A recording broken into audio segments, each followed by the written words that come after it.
Кино Talk-н Тусгай Дугаарын түнш. Европын Холбооноос Монгол Улсад суугаа Төлөөлөгчийн газар. Лентгч Look TV. Хүссэн сувг дуртай кино контентоо гар утснаас үзээрэй. Ивент төгч All Coffee. Таны таашаалд нийцүүлв. Хойморт тань гэрэлт нь дийдиш.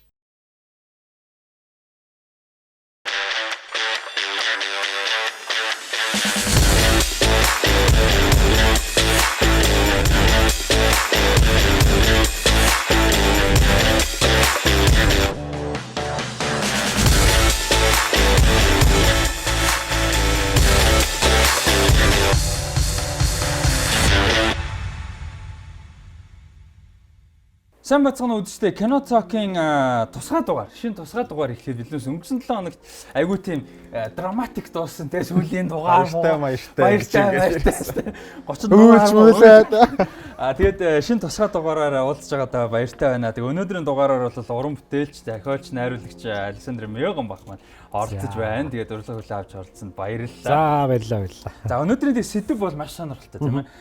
Европын Холбооноос Монгол Улсад суугаа Төлөөлөгчийн газраас бол 5 сарын 18-наас 6 сарын 18-ны хооронд Европын кино фестивалыг Монголд анх удаага Европын кино фестивал бол зохион байгуулалтаар болсон байгаа. Тэрнтэй холбосон ерөөхдөө одоо тусгай дугаарыг бол өнөөдөр хийхээр бэлдсэн байгаа. Тэгээ Мёган бах маань бол бүгдийг үзсэн.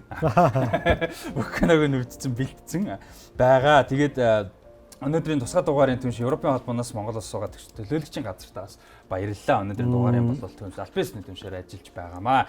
За тэгээд мэдээж өнөөдрийн дугаар бол хамгийн түрүүнд дидиш топ 10 болонгаараа эхэлнэ. За дидиш топ 10 болон маань эхэлж байна. Спешиал тусгай дугаарын маань дидиш топ 10 болон маань эхэлж байна. Тэгээ өнөөдрийн топ 10-ыг яаж үлдсэн бэ гэхээр юуны хувьд бол Европын холбооны кино фестивалийн хүрээнд бол 15 орны 16 уран бүтээл бол одоо гарч байгаа, гарахаар болсон байгаа. Тэгээд мэдээллийг нь бол өнөөдрөөс дахиад өгнө. Тэгээд тэр 16 киногоо бол ерөнхийд нь жагсаачсан байгаа. Айгүй одоо хамгийн энгийнээр тий.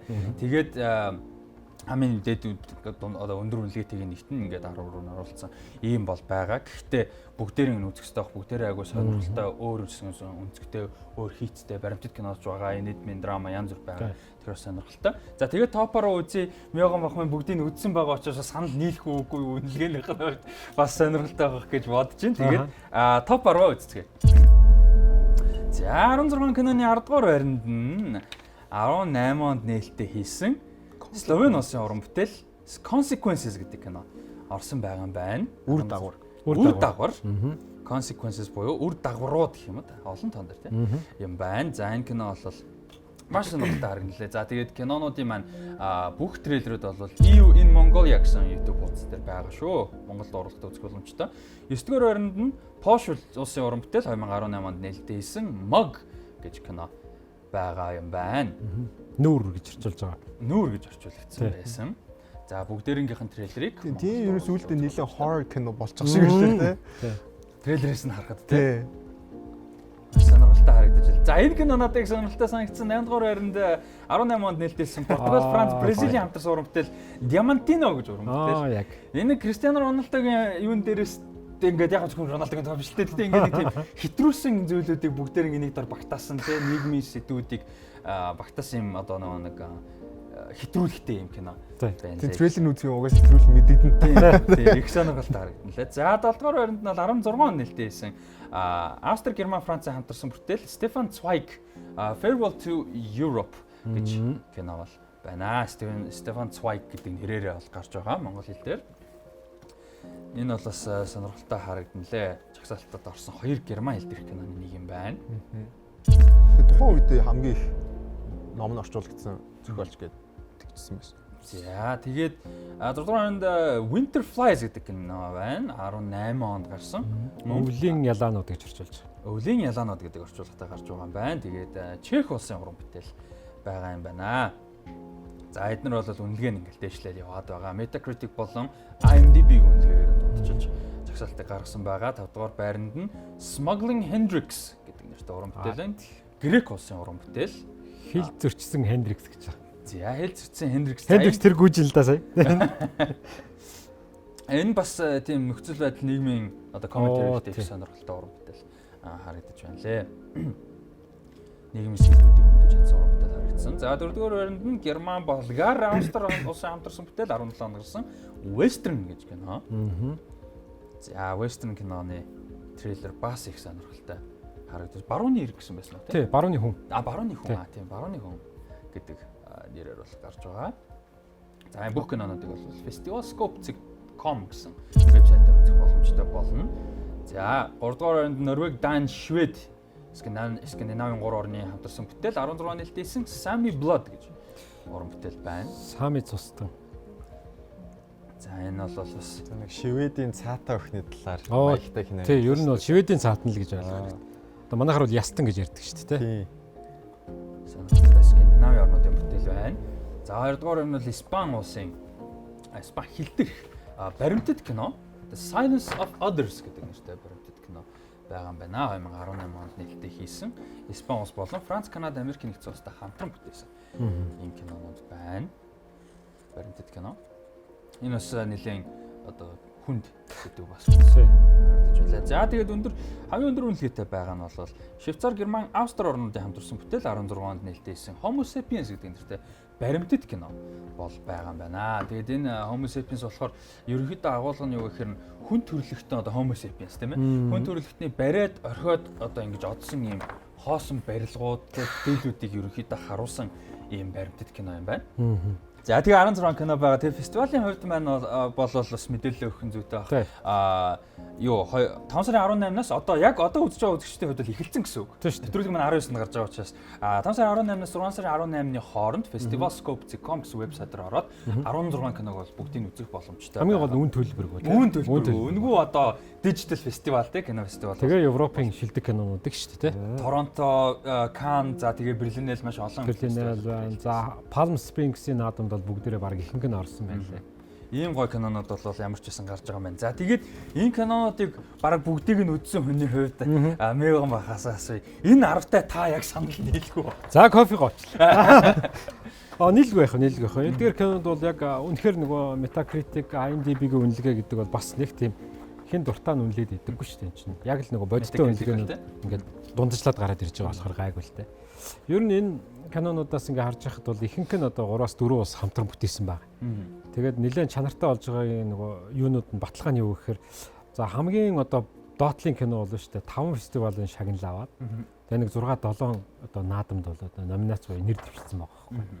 Тэгэл дээшлээ явчихна. Зарим нь одоо бүр 36 кино фестивалд энэ төр хүртэл орцсон 10 хэдэн шагнал энэ авцсан кинонууд байна гэсэн үг байхгүй.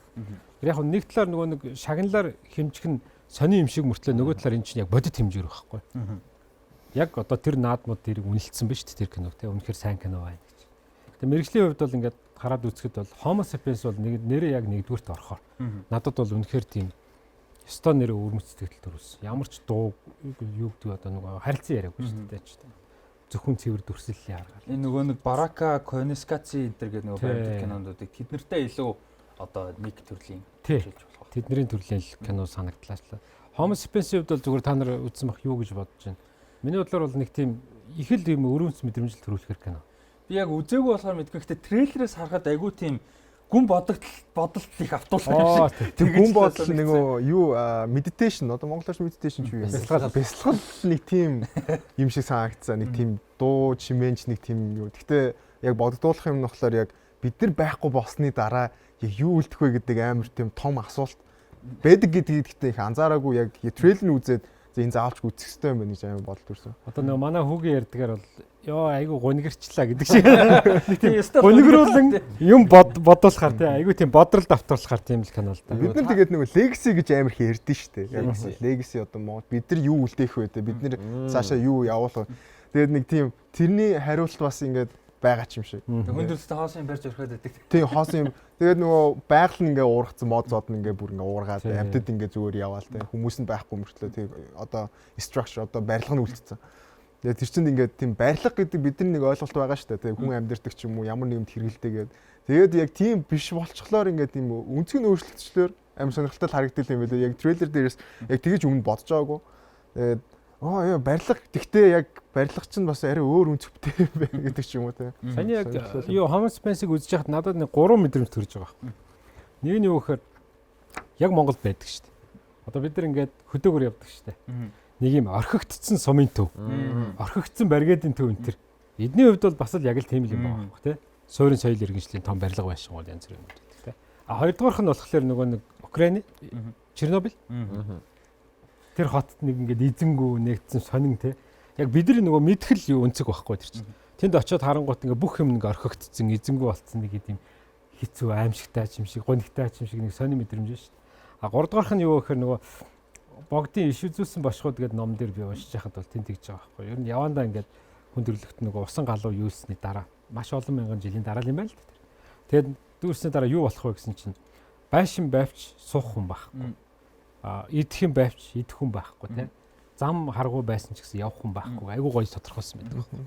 Яг тэр шиг айгуу сонин мэдрэмж төрүүлсэн. Надад тэр өгүүлбэрүүд орж ирэл байгаа байхгүй. Яаж яг одоо үед үзэхэд айгуу юм хүн байна тий. Яг энэ үе цаг үед. Коронавигийн Европ киноны ингээд трейлерүүд харж байхад нөгөө commercial хийсэн илүүний юм хувь хүний бодол мэдрэмж төрүүлсэн шиг байлаа. Тэгээд тэрэн дээр нь үндэслээд харангууд Монголд хийчих болмоор хийстэй баян кино тэр 16 он баг дийлэн кино шиг. Дийлэн кино. Одоо тань шиг үний үед ингээд ийм киног үзээд Монголд хийчих болмоор юм шиг хийсэн гэдэг ингээд санагддаг яг. Ингээд тим кинод гараад зөндөө олон таньяасаа шагналууд авч ирсэн те. Тэгвэл манайх яагаад тэгж хийгээд шагнал авч чадахгүй байгаа юм бол. Зүгээр миний бодлоор энэ яг цэвэр манай хувь уран бүтээлчдийн өөрсдийнх нь сэтгэлгээний асуудалтай холбоотой. Одоо King of Belgians гэдэг тэр яг Бельгичүүдийн хаан гэж орчуулж байгаа юм. Тэр кино бүтээсэн тэр Peter Brosens гэдэг Jessica Woodward ихнэр нь байхгүй. Тэгээ тэр хоёр чинь айгүй сонин Монголд маш олон жил уран бүтээл хийгээд Монгол танилцаад хоёлаа гэр бүл болсон хүмүүс. 96 онд анх Монголд ирсэн гэж байсан шүү тий. Тэр нөгөө хатаг киног бас хийсэн юм. Тий. Хамгийн анх Peter Brosens чинь Монголд ирээд манай сэтгүүлч Төрмөн хахтай холбогдоод тэр хоёрын хамгийн анхны бүтээсэн кино тэр Монголын дуу гэж кино байгаа. Тэгээд Талын хот гэж кино байгаа. Тэгээ гурав дахь нь яг нохоо орно л да. Тэгээ нохоо орон энэ гурван киногаараа нөгөө Peter Brosens чи өөрөө юу гэдэг Монголын триложи гэж аахгүй одоо Монголын тухай гурвал гэд ингээд алдаршсан. Одоо Европын ингээд фестивалуудаараа тэр гурван киногоо явуулсараад Монголын тухай гурвлыг хийдэг найруулагч гэд алдаршсан. Тэгээд яг нөгөө юуны жюри шүүгчт нь болохоор ярьсан юм байл л дээ. Ингээд өөрсөндөө юунд авчдаг юм гинэ. Одоо санаад авчдаг. За нэг ийм залуу байгаа шүү. За энэ залуу дараа нь ямар кино хийх гэж. Тэгээ манай хүн дараа нь хадаг гэдэг киног барьж орсон байна. Тэгээ хадаг яг л бас Монгол зургийг авсан. Нөгөө түрүүний чиний ярьдаг Монголд хийчих болохоор сэдв шүү дээ. Хадаг яг анхны бүрийн хэмжээний кино шүү дээ. Тэгээд тэрийг бариад ороход л Венецийн кино наадмын бас нэг шагнал авч байгаа. Тэгээ би юу гэж бодсон бэ гэхээр сүүлд нь ингээд бодсон чи айгүй сонин. Тухайн үед яг хадгийг хийчлээгээд гарсны дараа би ингээд үзэхэд за нэг 100% гэж бодоход би өөрөө хувийнхоо хувьд нэг 30% л ойлгосон байхгүй. Нэг юм байна да гэд. Гэтэл 7 билүү 8 жилийн дараа би тэр киног үзэхэд бүрээ ойлгож байгаа.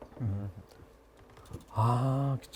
Би яг одоо энэгээр нөгөө нэг энэ бас фестивалийн кинонуудаас аль кинонууд нь бас хүлээлт үүсгэж байгаа сонирхолтой байгаа гэдгийг бас ярилцъя гэж бодож байна. Тэгээд би болохоор яг энэ King of the Belgians гэдэг кино айгуу сонирхол надад байна. Тэгээд Peter Brosens найруулагч чинь. Тэгээд мань хүний болохоор яг бүрийн хэмжээний нөгөө feature film-ууд нэг хадгаар ихсэн өмнө нөгөө Mongolan trilogy хийсэн. Тэгээ хадаг дараа нь Altiplano тэгээ 5th season 5 дахь хуулиар гэдэг ийм 3 кино хийгээд дөрөвдөг нь бол одоо энэ King of the Belgians. Бас 5 дахь 3 бүтээлээ бол гаргацсан юм байна лээ. Тийм баг. Тийм. Тэгээд надад айгуу сонирхолтой санагдсан юу гэхээр яг өмнөх 3 киногоо хадаг Altiplano за тэгээ 5 дахь хуулирлгийн кинонуудыг бүгдээрийг 17 оны Улаанбаатар улсын кино фестивалийн хүрээнд бас гаргаж ирсэн. Өөрөө Монголд ирсэн. Яг cinema-д үзээд ярилцлага аваад би бас юм асууж байсаагаад яг тийм үзчихсэн. Тэгээд юуг болохоор хадгийг би тухайн үед мэдчихсэн байхгүй 8 онд. Тэгээ би юу ч юу үзнэ ойлоо тийш тэнгис мэнгисэл гарсан. Тэгээ би юу бодож үзсэн бүү мэдээ юу ойлгосноо мэдэхгүй тэгээ гараад ирсэн. Тэгээс яг тэр нөө фестивалаар 17 онд яг дахиад үзсэн чи яг 100% ойлгох нь цаашаа. Гэхдээ хамаагүй өөр одоо appreciation гэж ярьдаг. Хамаагүй өөр үнэлэмжинд хүрчихсэн.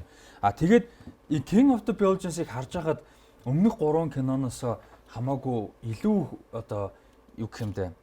Шулуун үд зохиолтой юм шиг харагдсан. Ойлгоод арай амар байж магадгүй. Илүү нөгөө commercial маягийн арай хөнгөндөө тэгээд comedy харагдсан. Тэгээд инээд мэд. Балканы борат шиг харагдсан.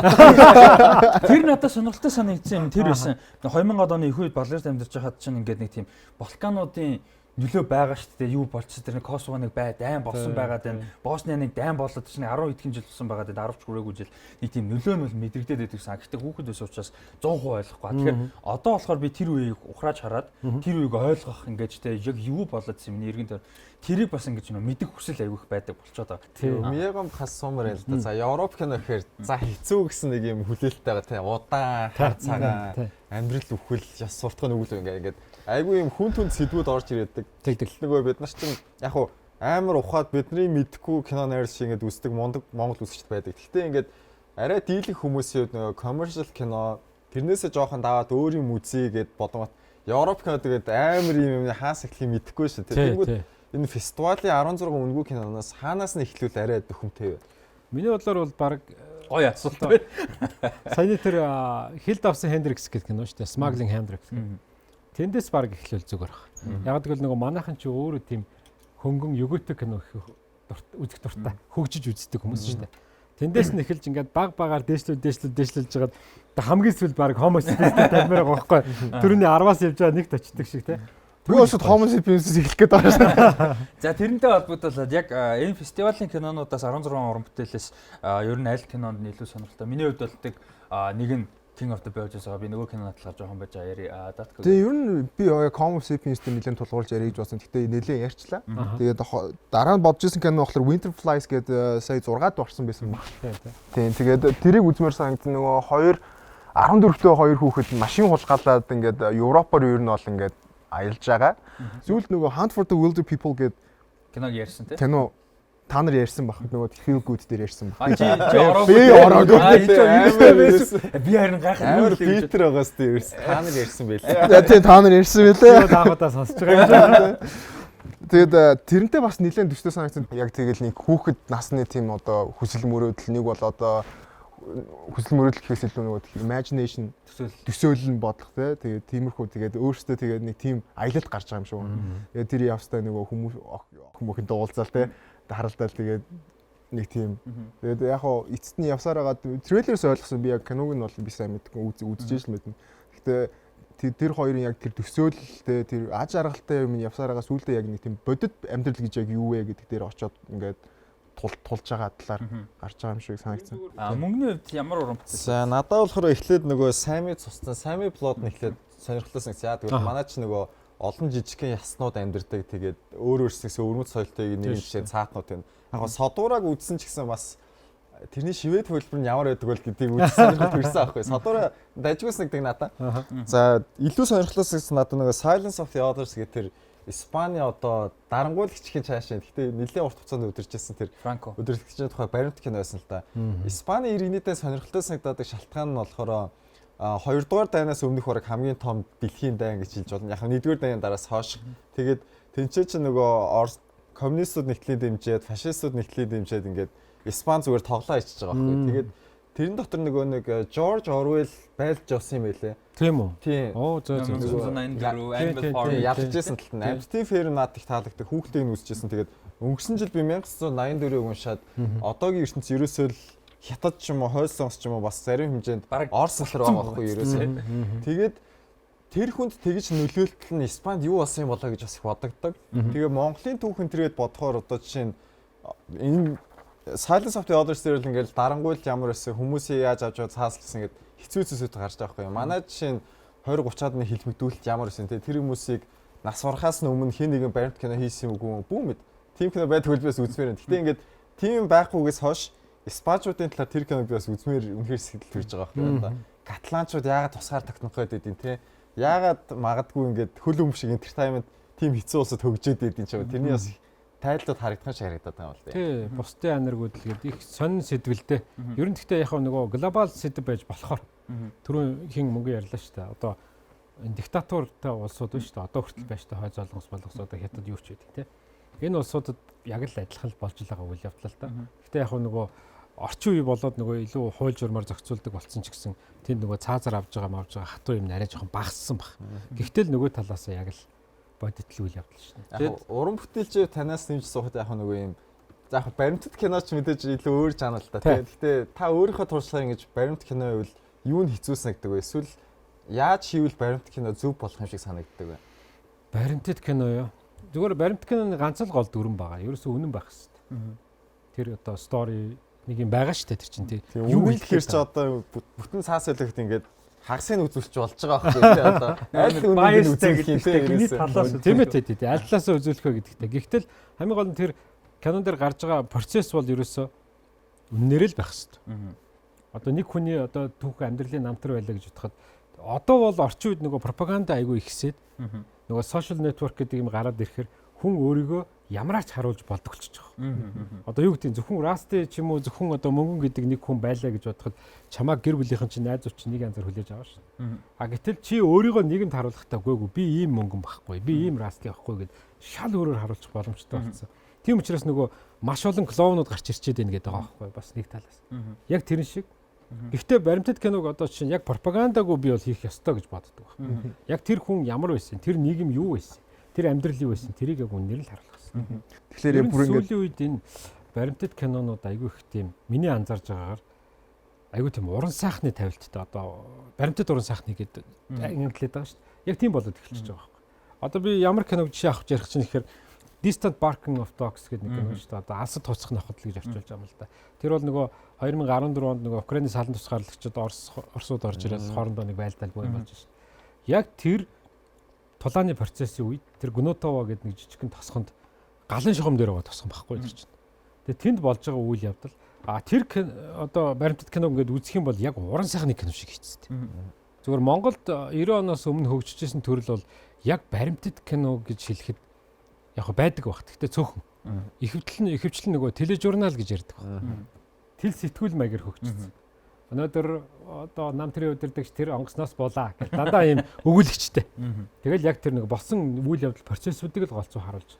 Гэтэл одоо ингээд бидний үзэж байгаа баримт кино чинь шал өөр болчихсон. Одоо юу гэдгийг самсаа юу лээ. Самсараа эсвэл самсараа ч юм уу. Тий барака энтриг ингээд харахад бол тий шал өөр филинг төрүүлж шүү дээ. Ямар ч хүн тайлбарлахгүй. Хөгжим дүрс тэгэл бол. Яг л үсгэлэнд явж байгаа шиг санагдчих нэг. Тэгээ яг тиймэрхүү яг тэр мэдрэмжийг тэ нэг юм гой хөгжимтэй тэр нөгөө нэг заримдаа бол баг ингээд амардаг шүү дээ. Филип классын хөгжимтэй тийм бодоол тий. Гүн бэлтгэлд ордог шүү дээ. Өстэй гүн ярьдаг тий.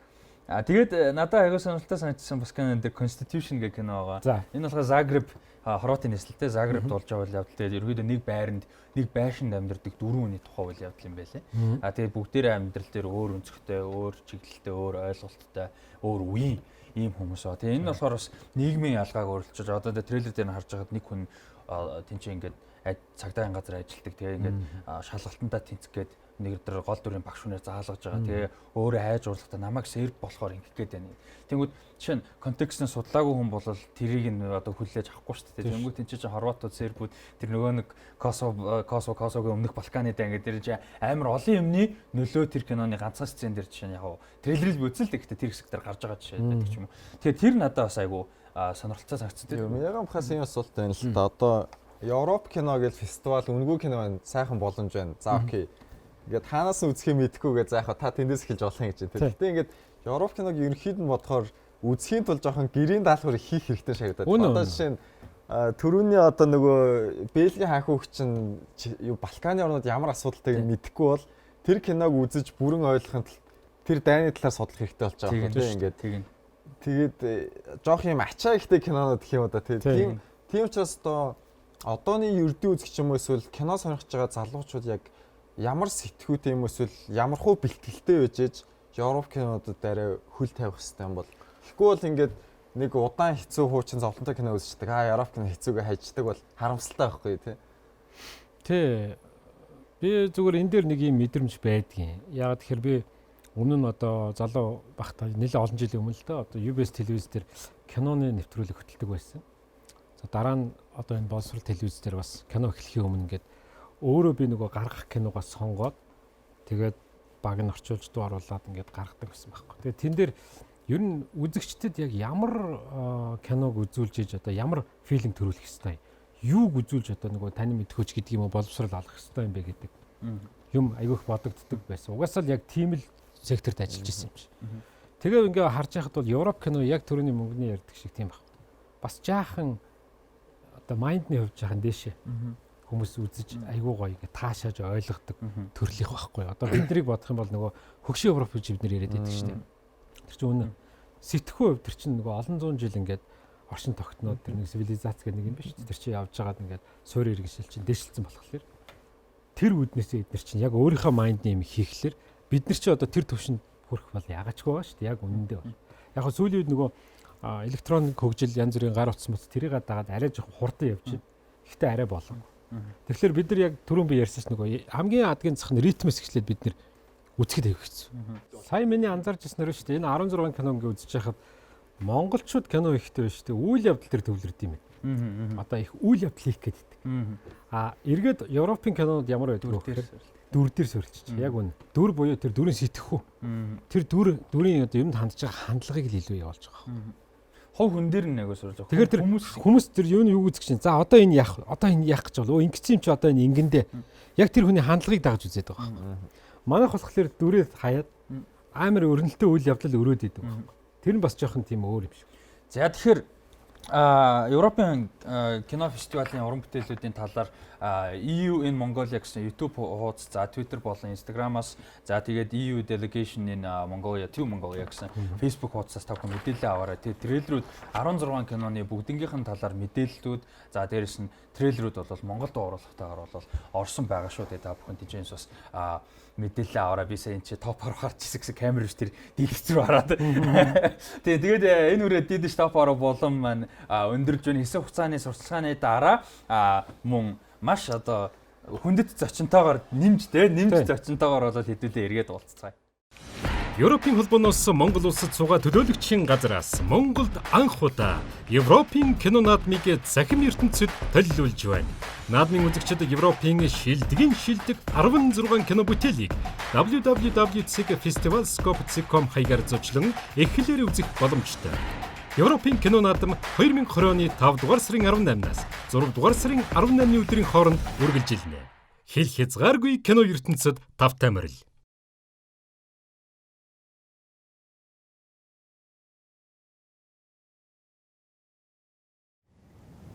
1 2 3 1 2 3 1 2 3 Эхлэе. Бэлэг бие даасан улсуу эсвэл геополитикийн хохирогч. Биело мэдэхгүй. Гэхдээ энд хааны ордон байдаг. Тэгээд тэд намайг хааныхаа талаар сурчлагын баримтат кино хийлэг гэр хөлсөлсөн. Брюслийн бэлэг тэмдэг болсон энийг танаа их хот Стамбулд бийжлэн хүргэх нь нэрбэр хэрэг билээ. 85. Том мэдээ тэдэн рүү чиглэж байл. Малания тусгаар тогтнолоо зарлаа. Бэлэг бутран хунлаа. Бэлэгчүүдийн хаан бид даруйхан буцах ёстой. Бүх нийслэг сансрын өмнөөс үүдэн зогссон байгаа. Би өдөр түргэн бэлэг рүү буцах хэрэгтэй. Боломжгүй байна. Ноён лойд гой. Бидний нийслэг яах болж байна? Нийслэг алгаа ирэх юм ээ. Гэхдээ захиалчихсан байгаа. Ноён лойд камертайгаа явна. Бид ард иргэдэд яаж гэртээ харьсан түүхээ үзүүлэх болно. Зэг. Петр Франсис болон Джессика Вудвортын шинэ уран бүтээл. Хадаг, тэгш өндөрлөг, 5 дахь улирлыг бүтээсэн найруулагчдын кино. Төлөө найзуудаа. Төлөө. Үннийг хэлэхэд энд түүх бичигдэж байна. Маш их баярлалаа. Төлөө. Тогтоё. Чи мэдэхгүй байхаа. Гэхдээ танаа улс хэрэггүй газар. Николас, кебамны сүмс. Хурдл. Эцэст нь нэг юм сэрлээ. Би амталлаа. Бид тарагны шүүгчтэй байгаа юм шиг байна. Би мэдэрлээ. Бүх мэдрэхүй минь сонор соргоо боллоо. Ноёнто. Байна уу? Дэмэ бид зүгээр. Дахиад нэг асуулт. Та хурууг бичиж авсан уу?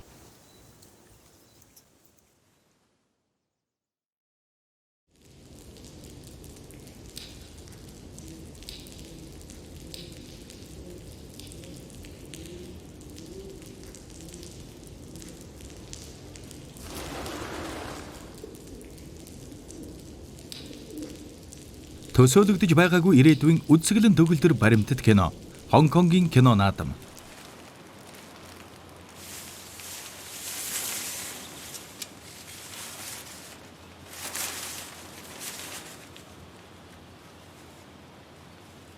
Сонирхол татах төдий балмаг дуулмаар. Баффикийн наадам Буэнос Айрес.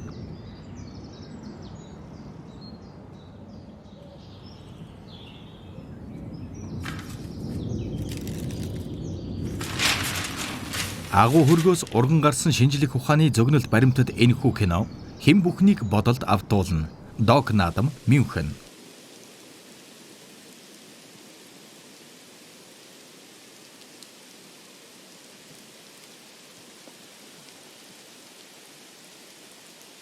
Homo sapiens. Николаус Гейерхальтерийн бүтээл.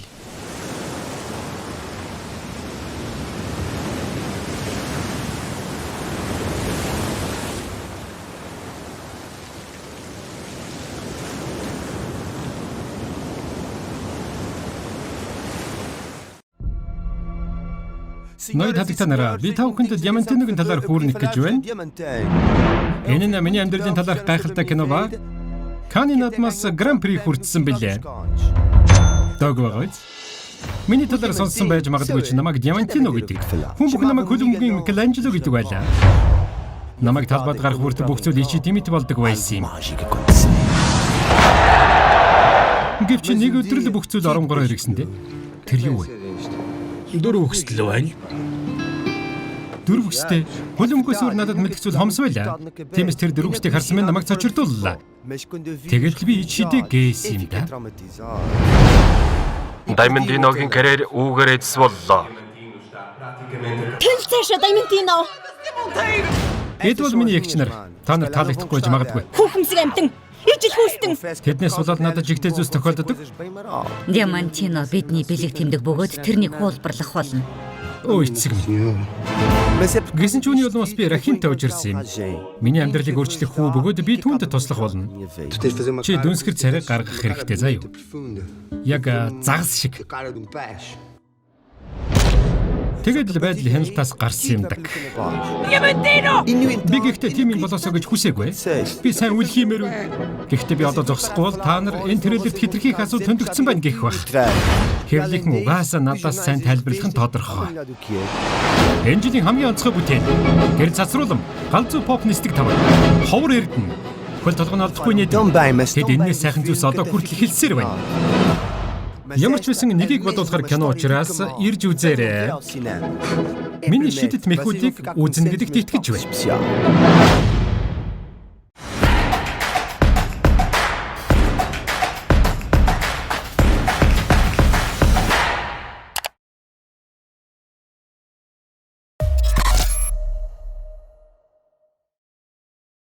Эргүүлж байгаадаа таатай өнөдөрчтэй Кино Talk-н спешиал дугаар та бүхэнд тусгай дугаар хүргэлжлэн хурж байна. Тэгээд Уулнаас булангаар өнөөдрийн дугаарын хүндтэй зочин болох бас уран бүтээлч, найруулагч Александр Мёган бах маань. За тэгээд дээрэс нь Европын Холбооноос Монгол Улсад суугаа онц бөгөөд бүрийн эрхтэлчин сайд Траян Христиан маань оролцож байгаа. За тэгээд өнөөдрийн Уулнаас булангаар бол энэ Европын одоо холбооны Европын кино фестивалийн ач холбогдол юу вэ? Яг энэ фестивал ямар ач холбогдолтой, ямар кинонууд гарах вэ? Ямар ерөөхдөө мэдээлүүдийг нэмж ярих гэж бодсон. Кинонуудын бол түрүүн яриад өнгөрсөн байгаа.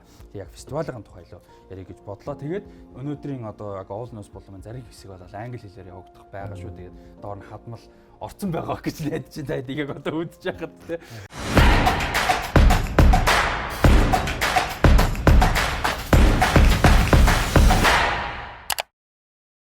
За тэгээ өнөөдрийн ярилцлага өндөд зочноос эхлэе. So let's start our first question with you. What are your most favorite films? We're gonna have to start with that because obviously we're a film talk show, so that's where we start. Well, my favorite films, there are quite many, but how shall I say, from this general Western type of movies, I really liked very much, and it's one of my favorites, the screening of the Pride and Prejudice novel of Charles Dickens. Yes. I think it's very much telling and very much suggestive in the format and artistic way they put the topic also of the movie.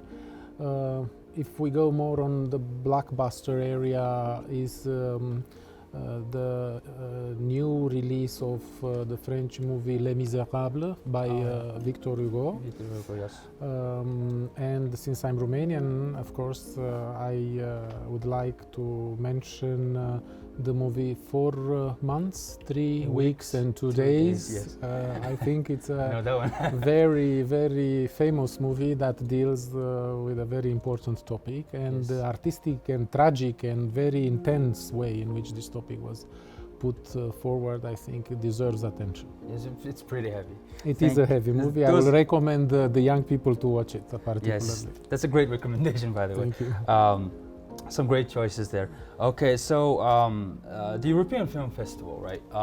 So this is actually the first time in Mongolia to be organized a unified European film festival, because we had French film festivals in Germany and others, but this is very special. So what led you to help and lead the organization of this festival, and what is the cultural importance, do you think?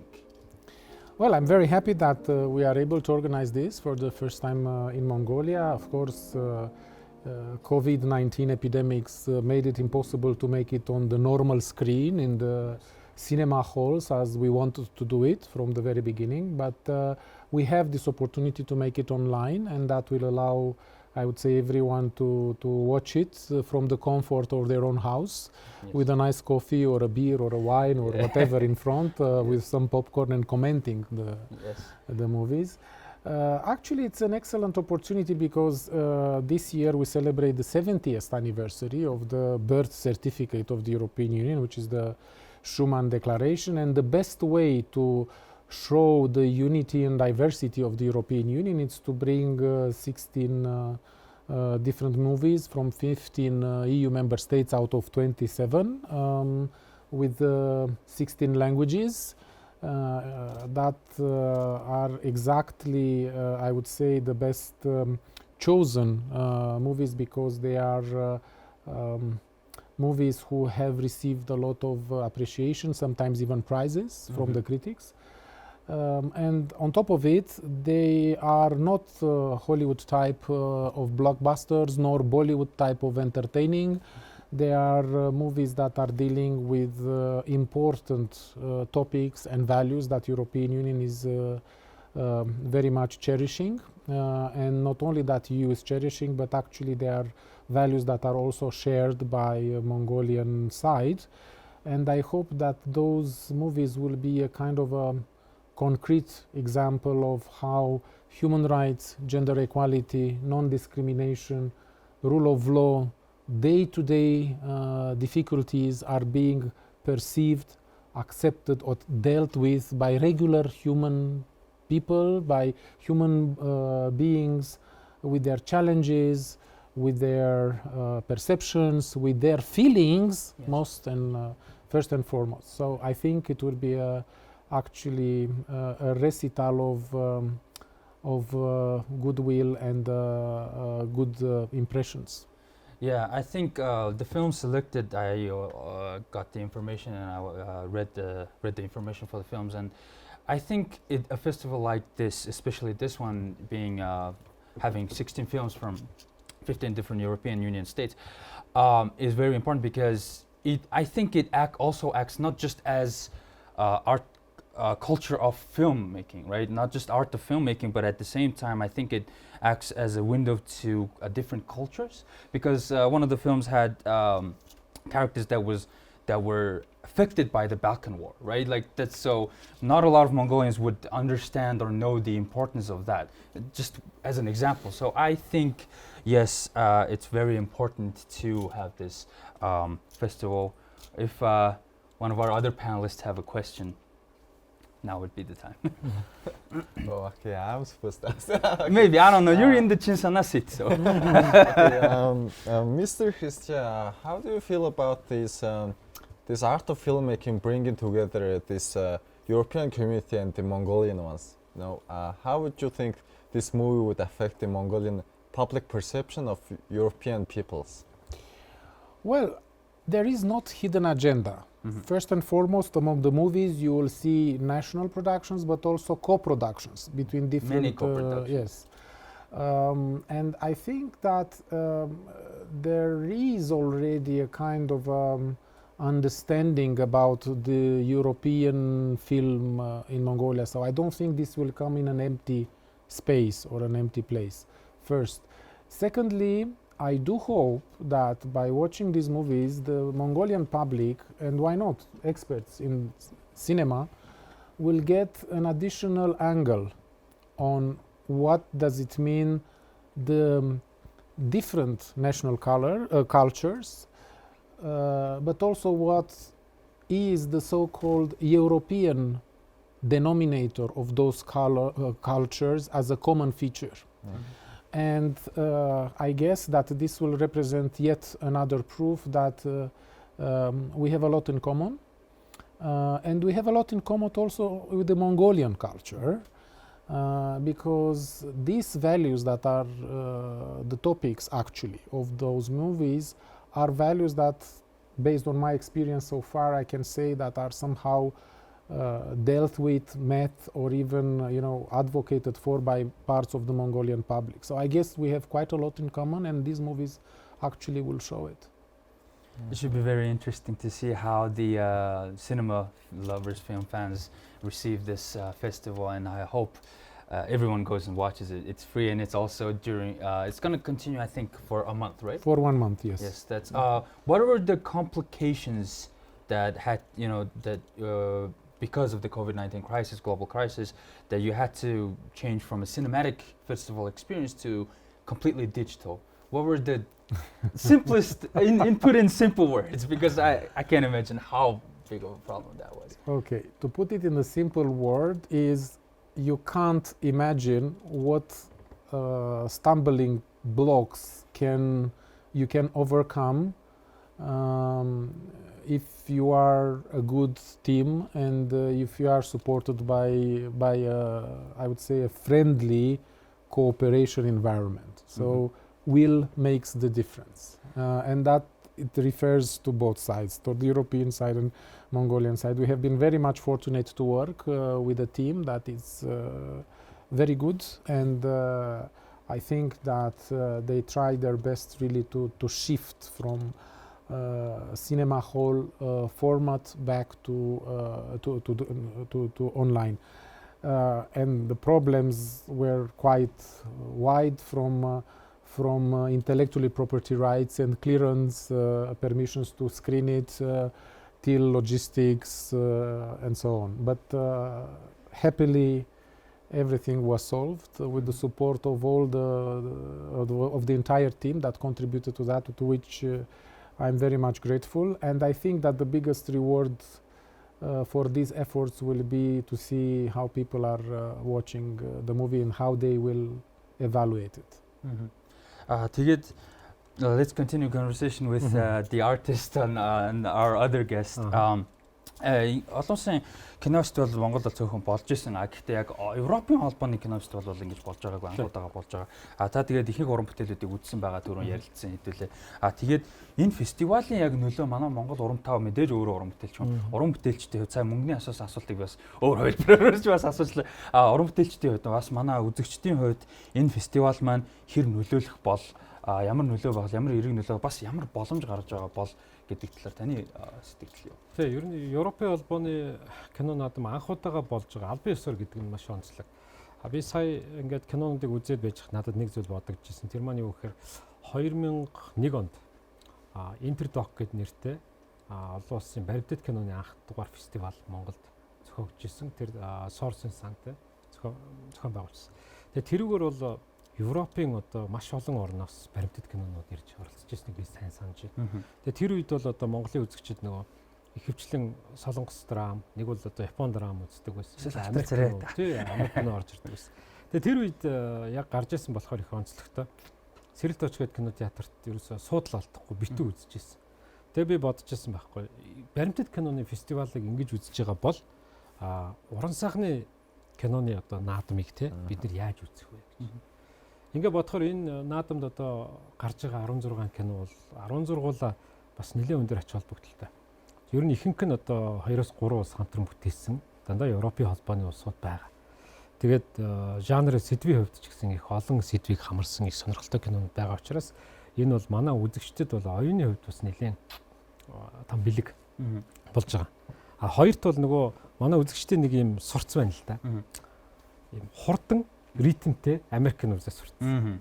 Гэтэл евро кинонд бол өөр. Юугаараа өөр вэ гэхээр евро кинонууд бол яг цэвэр агуулгаараа ялгардаг. Хийцээрээ ялгардаг. Тэгээд ритмийн хувьд жахан удаан дуу тий. Тэгвэл хүмүүсийг яг тэр удаан байгаа темпэнд барьж чаддаг тийм байхгүй. Одоо мастер класс маягийн тийм.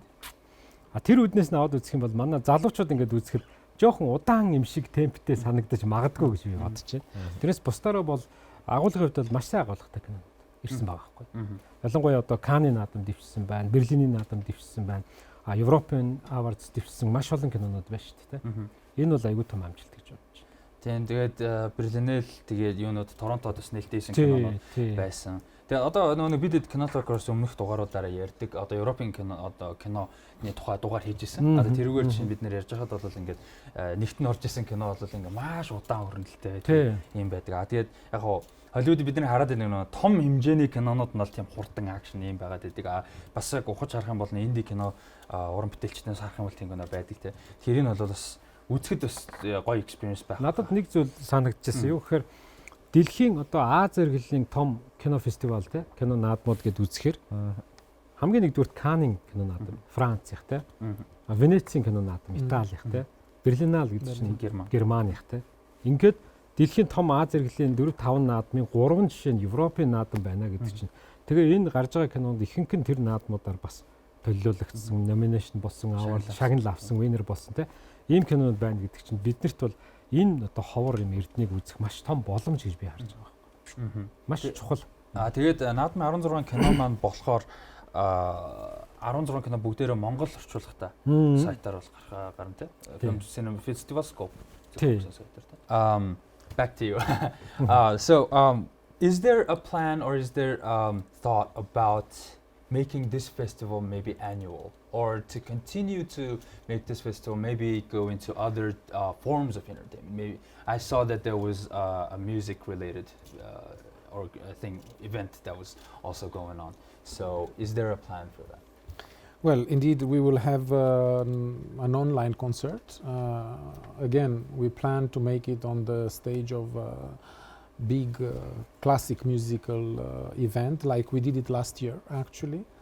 And this year we will bring the following 9 countries. Last year we had 9 EU member states. This year 9 EU member states compositions representative, and it's also a kind of a proof of different cultural approaches and values that we all cherish in the European Union. And it can be followed, of course, on YouTube for the delight of those who are lovers of the classical music, but also for those who might be interested to see what it's about. It's not going to be too long. This time we thought that it's going to be much faster, up to 5-6 minutes each piece, but still very much telling about the classical music culture in the European Union. Yes, it's an experiment. We managed to, with great effort, to do it this year. The intention is to continue and to turn it into a tradition, if possible. That would be amazing. I don't know, maybe into the future we'll have to have a kind of a leading topic for each and every event, but generally it will be an attempt to have as great guiding line of these festivals the values that we are sharing together. It is not easy.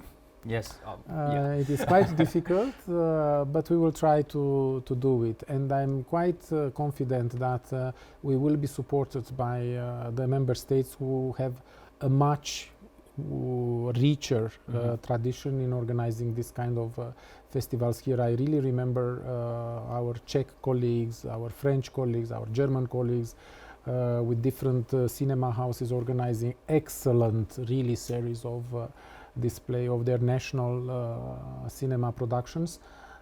They were very much supportive to the idea of having a European film festival, European Union Film Festival, and I'm quite sure that they will continue to support us in the years to come. It's a matter of organizing ourselves a little bit right in advance. So now that we discover that it's possible to do it both ways in the cinema halls and online, I think that would be a good experience that we can use in the years to come. Hopefully you do get managed to organize the festival annually. Does our panelist Tatko have a question or topic? Actually, I had one. You kind of stole it. Okay. Yeah, and I'm really glad that we have this kind of opportunity to watch amazing movies, and I'm really grateful for that. And actually, I was going to ask, like, what's the next step, and what was that, like, what's the next plan? And you kind of asked that. So right now, I really don't have a question. Well, I thought of one, and what was the original plan, actually? What was it, the organization? How is it gonna plan out? This celebration of 70th anniversary this year was a kind of, as a kind of a jubilee of our European Union. It's 70 years of living in peace and following up after the devastation of the Second World War. So it's actually really very much important. Of course, unfortunately, we could not do it. The initial plan was to have a package of events that will reflect by cultural means, and not only by cultural means, the implication of the European Union in the relations with Mongolia, the part of the assistance that we are bringing. We have more than 29 projects and some other planned and pipeline projects, and we wanted to organize a project fair like we did it last year in Sukhbator Square. We also plan to make not only this film festival in cinema, where the people could gather together and watch and comment,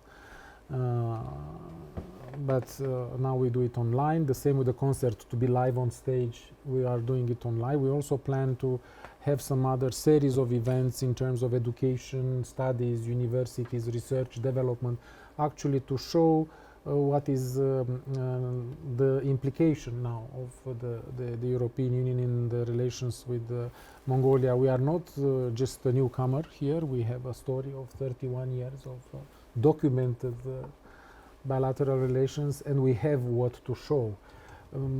So far, a lot of projects were ongoing by different channels with the exquisite and excellent support of different implementing partners like banks, international organizations, but very few people knew that actually this is a kind of a support from the European Union, financed by the European Union and promoted by the European Union. Now that we are present here, we had this opportunity. So I think it's an excellent bridge to show by different modalities how actually we are involved in really promoting the bilateral relations with your country. Thank you for that. Юу хэний хувьд одоо мөнгөн даатгын хувьд энэ фестивал ер нь яг өөртөө оноо. Тэ сая бол ерөнхийдөө хүмүүсийн хувьд манай салбарын хувьд бас Европын холбооны хувьд ямар ач холбогдолтой байгааг мэдээлэл ярьлаа. Бас өөртөө хувьд энэ фестивалийн ач холбогдол нөлөө ер нь ямар байгаа вэ? Миний бодлоор бол бид нар чинь ингээд нөгөө Netflix ч юм Америкээс гарч байгаа үедээ шууд бэлэн хүлээж аваад үзээс сурцсан одоо өөр юу гарч ийн хэцээдэг. Тэгээд тэр киногоо үзэнгүүт нөгөө л нэг кино байна. Сурсан дассан уйтгартай очлаа гэдэг. Тэгээд үнгүй ингээд албан ёсны ялангуяа зохиогч ирэх ингэж хуцаар тавьж байгаа үед албан ёсны эрхтэйгэр нь монголоор ингэж үзүүлээд дээрээс нөх их үзээд идэггүй боломж олгоод идэггүй юм Европ кинод үзүүлэх ингээд маа гэж яхад нь бол үнэхээр үзэх хэрэгтэй шүү дээ. Тийм тэгээд бүхэнд ийм боломж олж байгаа гэдэг нь миний хувьд бол хамгийн гоё. Тэгээд бас дээрээс нь үнгүй тий. Тэгээд бас дээрээс нь яг чиний хэлдэг нэг Balkan War гэдэг бидний бас мэдхгүй өнцгүүд их байдаг. Тэгэхээр яг Европын кино бид нэр ихэнхдээ үздэггүй шүү дээ. Угаасаа л яг Холливуудаас орж ирсэн ихэнхдээ blockbuster байна уу, юу байна уу, Оскарт нэрвэж байгаа гэл ер нь тэрэн дээр илүү тулгуурладаг. Тийм болохоор яг бидний яг кино үзэх үнцэгтэй бас ертөнцийг харах үнцгтэр ингээд нэлээд том өөрчлөлт ингээд авчих болов гэдэг. Тэр бол хамгийн чухал юм. Yeah, maybe I will add something because it's very much interesting, this blockbuster Hollywood. If you look quite okay in the last Oscar awards, you will see that there is a kind also of a tendency to go more into the topic related movies. Yes. I mean, the last South Korean movie, exactly. It's a real genuine. So what I think that this European Film Festival does is actually to consolidate a bit that trend and to really invite generally the public to try to think more on what they are watching. Yes. That's very important. That's, I think, one of the most important parts of organizing a film festival like this, such as this. I think that's one of the most important things, right? And dare I say, one of the few positives of a global pandemic is free film and music festivals digital, right? Digitally. So that's a very few positives that we can see out of it. Is there any other interesting questions or topics that come to mind? Mr. Christie, if you would like to convince our audience, like one very big reason to at least give a try to see the trailers of the movies, like how would you convince the kids today or the youth who maybe don't really understand the significance of European cinema? Very good question. I should have thought about this before. Actually, I will try to reverse it and ask why not. Yes, to see it. Nice spin on it. It's a kind of a challenge. Usually young people, they like to be challenged, right? I am quite sure they like to be challenged in a positive way, and they take that challenge on board. So personally, I was also watching the trailers a little bit in advance, and I was attracted by many of them. Because you have drama, you have comedy, you have interesting variations on it. So I will recommend to have a look and to watch. Personally, I liked very much the trailer for this silent movie and for the King of Belgians. I mean, EU is located headquarters in Brussels, so for me that was very interesting. And actually, it is I would say it's also very nice and not easy, but easy to understand way on which you erase a little bit the taboos. You erase the taboos. I mean, who would think that you can make a comedy about a king? Yes. Right? Still, I think these producers in their co-production managed to do it, and to do it in a funny way, still passing this kind of a very important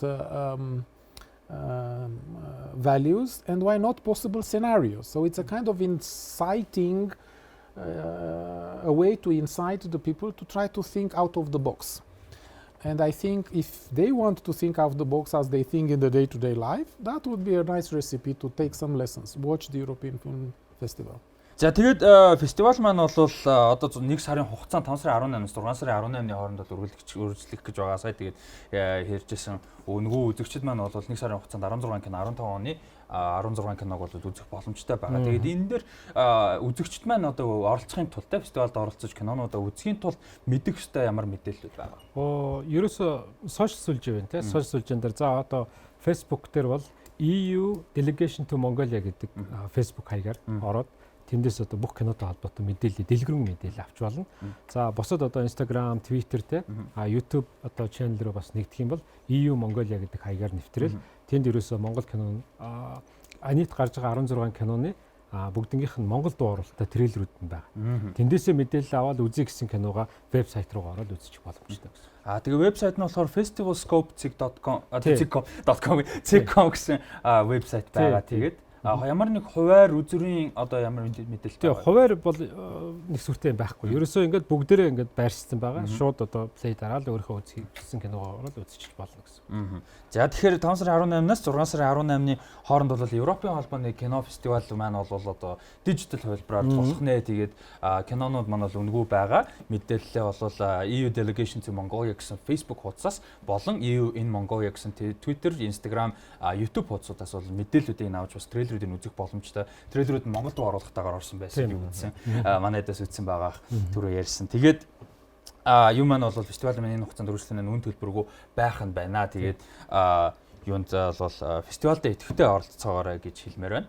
So here comes the end to our all news corner of our little show, and thank you very much for joining us today in this episode of a very special episode of our show, and thank you for the insights and the information about this festival, and your favorite films are really great choices. Thank you very much for inviting. Yes, thank you for joining us, and I would very much recommend our fans, our whoever's watching, to watch those films that our guest today. Thank you for joining us, and here is the end to our all news. Тэгээд эсрэг хугацааны сурталчилгааны дараа хэдүүлээ Лүкөм болонгаараа эргээд уулзцгаая. Okay. Европын Холбооноос Монгол Улсад суугаа төлөөлөгчийн газраас Монголд анх удаа Европын кино наадмыг захим ертөнцид төлөвлөж байна. Наадмын үзэгчид Европын шилдэг 16 кино бүтээлийг www.festivalscope.com хаягаар зочлон эхлэлээр үзэх боломжтой. Европын кино наадам 2020 оны 5 дугаар сарын 18-наас 6 дугаар сарын 18-ны өдрийн хооронд үргэлжилнэ. Хэл хязгааргүй кино ертөнцид тавтай морил.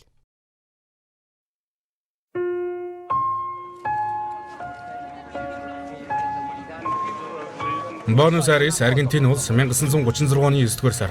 Өглөөний мэнд. Зохиолчдын их хурал улс төрийн ямар ач холбогдолтой вэ?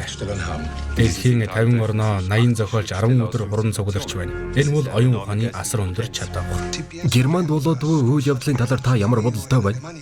Цөллөгдөж, хэлийн чанад амьдрахаас аргагүй төрсөн, торны цаана хоригдож байгаа, хорих лагер руу ачигдсан герман хэлтэй зохиолчдод эмгэнэл илэрхийлье. Томас Манн, Альфред Кер, Валтер Бенджамин, Альберт Эйнштейн, Стефан Цвейг. Нью-Йорк 1941 оны 1-р сар. Авралын гараа сунгах ганцхан учраас л хүмүүс чамд хандж байна. Тиймээс би бардам зангаа орхихоос аргагүй хүрч та бүхнээс тусламж ирэн зогсож байна. Миний ажил бодит байдалтай харьцуулбал юу юм бэ? Би чамд яаж туслах вэ? Бяцхан өрөө байвал сайн байна. Ийм биччихээр ширээ. Бразил 1941 оны 7-р сар. Бид яаж их тавьж байдлаар хамтран орчих вэ? Бразил улс хариуг нь олоод байна. Хамсаад үз их чихэрлэг. Гайхмаар юм. Их чихэрлэг байна. Нөхөр маань илтгэл ба лекц тавьдаг. Гэвч сүүлийн 6 жил тэр Германд ажиллаж байна. Яагаад? Бид бол еврейчүүд. Би герман чөлөөлөгдөнө гэдэгт итгэдэг. Нэг л өдөр хэлийн шалган нэвтрүүлэх пост, паспорт ард тоцорно гэдэгт би итгэж байна. Гэвч тэр цагийг үзэх хэсгэд миний бие эргэлзэж байна. Стефан Цвейг, Европыг үдий. Мария Шрадрийн бүтээл.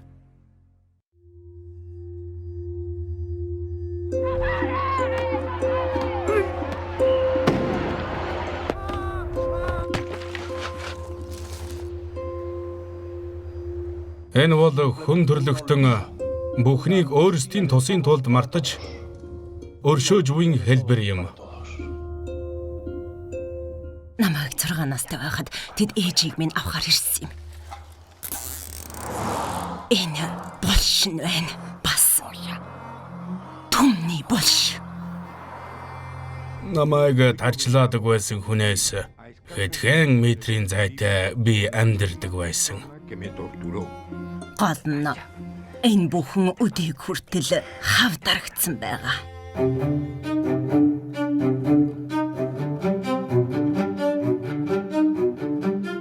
Испанд Франкогийн ноёлол дарлагдаагүй хот байхгүй тийм үү? Бид хүүхдүүдэд амьдч вэ, өгсөн ч вэ олмоор байна. Өнгөрсөн рүү өнгөх нь чухал биш. Бид ирээдүйн төлөө тэмцэж байна. Анх удаага шүү хохирогчдын хоолойг сонсох гэж байна.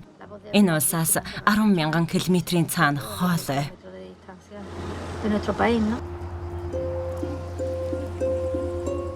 Энэ тохиолдолд цөөнгүй гол дүр бий. Цаг бол тэдний нэг.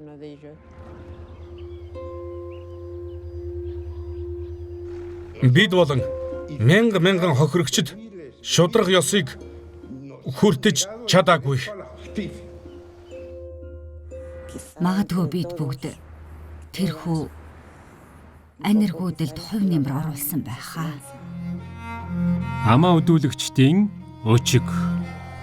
Амьдрал ямар шудраг бус гэж. Амьдрал биш ээ. Хүм бид. Бид өөрсдөө шудраг бус байгаа юм.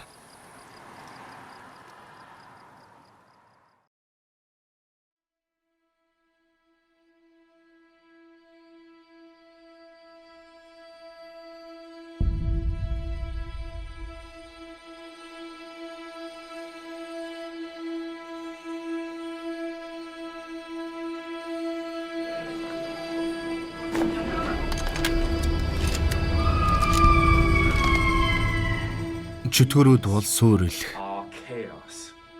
Энийг чухал хичээл шүү. Заримдаа чи ялагдах болно. Одоо хүртэл сэтгэлээ нэхэд бэрхшээлтэй байдаг.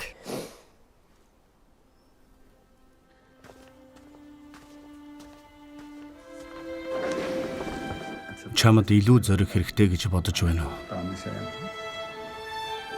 Тийм ээ, мэдээч. Би авгаа хөрчилж байсныг мэдхүү. Хизээ? Энэ хавар? Яагаад?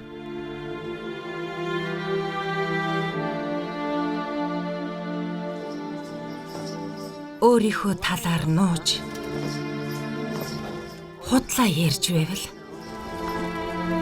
чи өөрөөрөө амьдрахгүй байна.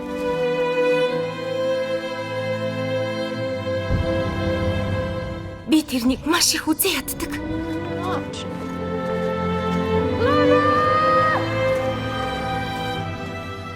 Тэгж хэлэх нь навш юм бэ?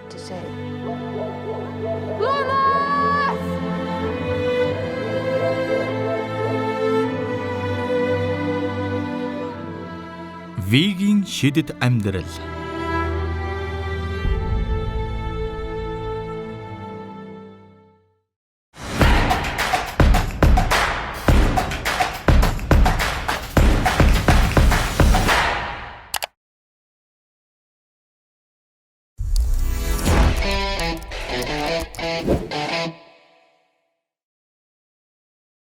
За эргүү уулзж байгаадаа таатай үзэгчтэй өнөөдрийн нэвтрүүлгийн маань топ 10 болон дэдэш топ 10 болон All News болон маань таалагдсан гэдэгт итгэлтэй байна. Тэгээд Монгол Европын Холбооноос Монгол Улсад бас элчин сайдмасаа одоо нэвтрүүлэгт маань оролцоод явсанд бол их баярлж байгаа. Нэвтрүүлгийн одоо лежитнес амар дээшлээ тий.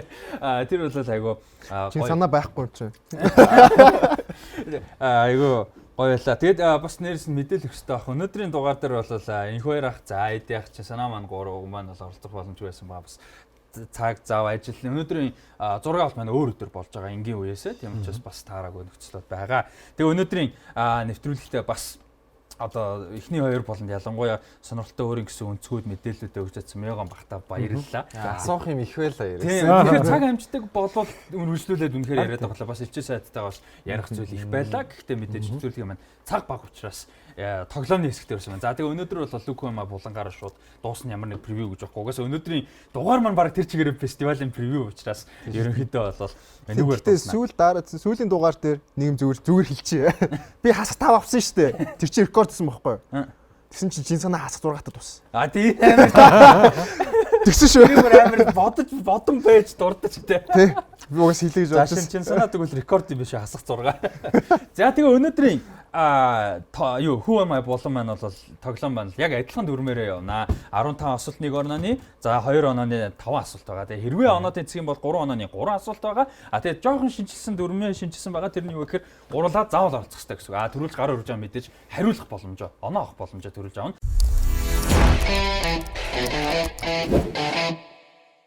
За тэгээд юу яа? Эхнийхээ зургийг харцгаая. Лукомайн эхний раунд 1 2 3 эхний зураг. За мөнгөн тэгээд датко заам тэгээд бахсан.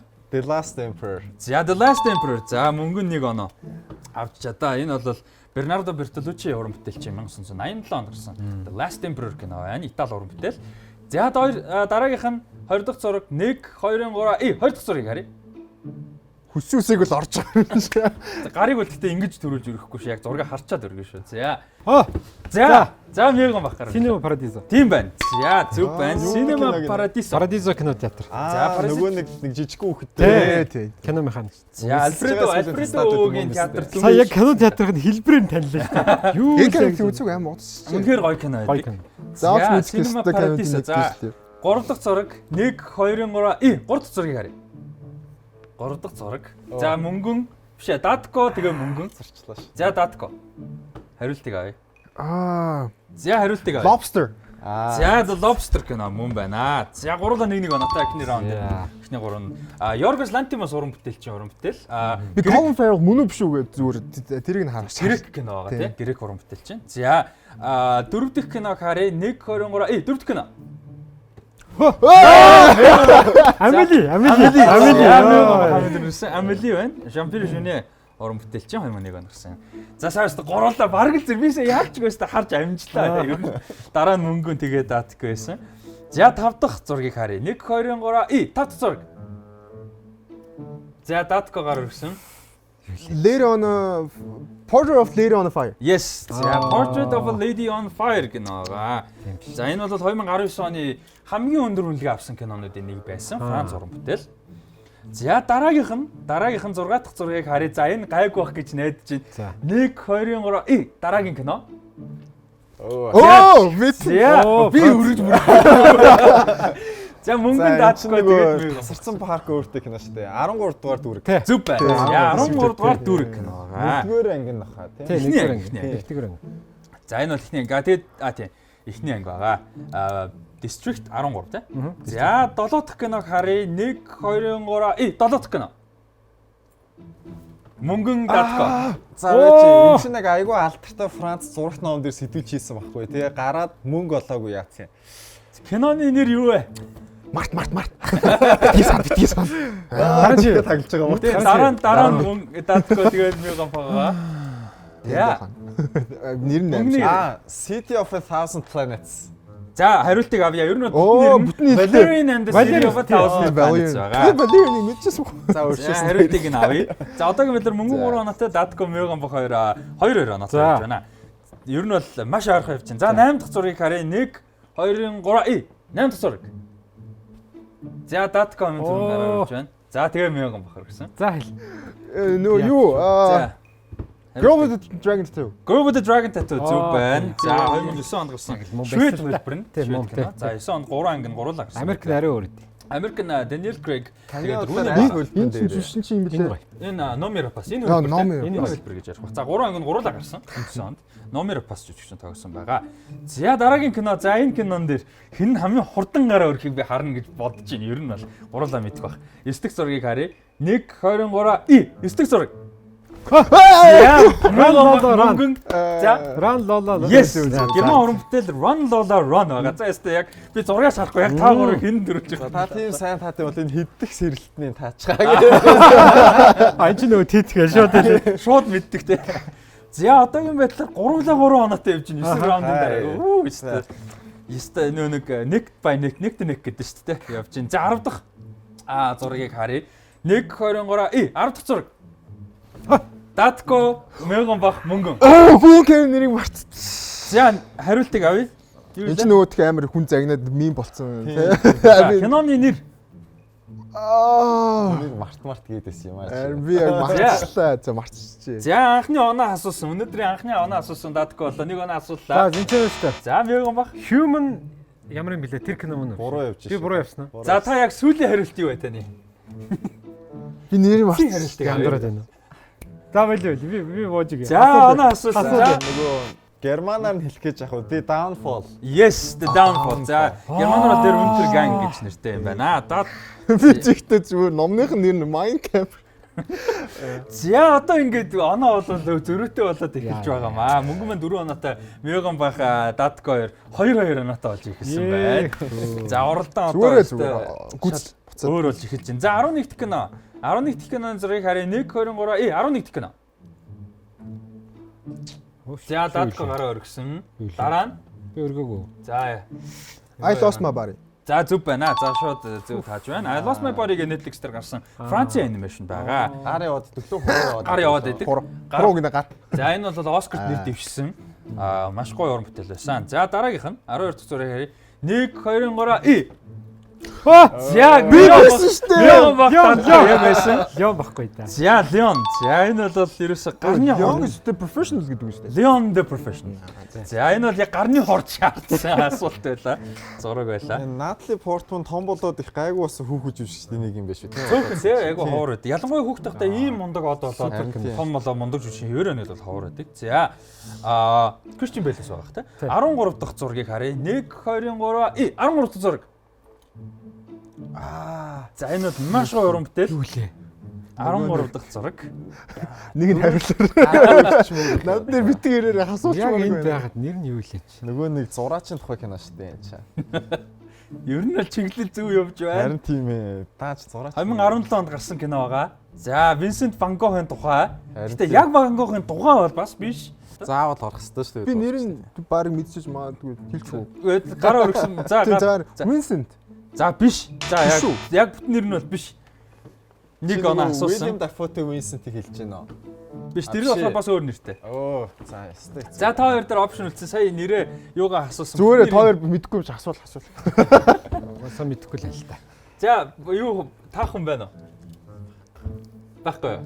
Нэг постэр нь харагдаад л да. Надад марчаад нэр нь марчаад. За нэр нь болохоор Loving Vincent Аа. Loving Vincent гэдэг нэртэй. За энэ бол 62 мянган ширхэг уран зургаас бүтсэн анимашн кино. Яг тэр та мэддэг юм шиг лаа гэдэг. Зураг зурж одоо фрейм болгоныг зургасан гэсэн уран зураг. Тэгээд бүх зургийг мэдээж ойлгомжтой Vincent van Gogh-ын стилээр зурсан ийм гоё уран бүтээл байгаа. Тэгээд үзэж байгааг бол үзээрэй гэж зөвлөе. За гурлаа нэг асуусаа сая. Яана. За 14 дэх зураг юм бол зүгээр. 14 дэх зургийг харъя. 1 2 3 1 23 гэж юу байт юм бэ? За.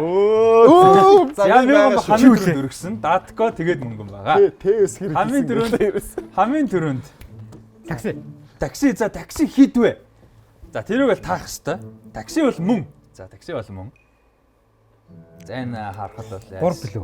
3 зөв байна. Такси 3 байна. Такси 3 дээр Сильвестр Сталлоныг онгоцны буудлаар хүргэж яг хил дээр нардаг шээ. За тэгээд нэг оноотой хамгийн сүүлчийн асуулт энэ бол хамгийн сүүлчийн байгаа. Тэгээд тий нэг онооны 4 3 3. За оноог нь ямар ч энэний дараа тоолчих. За үзэгчд бол мэдж байгаа. Би яг зэжээр одоо хэлж өгөхгүй. За хамгийн сүүлчийн 1 2 3 15 зураг. 15 зураг. За даа. Pan's Labyrinth. Yes, Pan's Labyrinth. Мөн байна. За энэ бол нөгөө Капитан Видал байна. Ахмад гэдэг үү. Энд чинь бас Испани иргэний дайны дүрнж байгаа шүү дээ. Яг дараа нь. Яг Франко яснаас 5 жилийн дараа. Энэ хамгийн хайртай кино мэлгүй. За тэгээд эхний 15 юу болол одоо дууссан байна.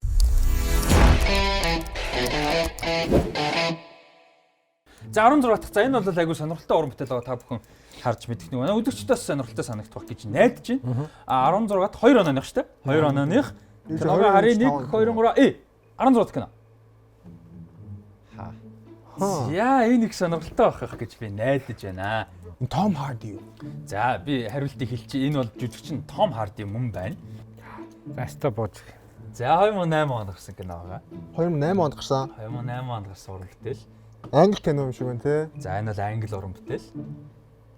Том Харди. Найруулагч нь Дайн уран бүтээлч байгаа. Нилээн том найруулагчтай нэг Дайн уран бүтээлч. За мэдгүй.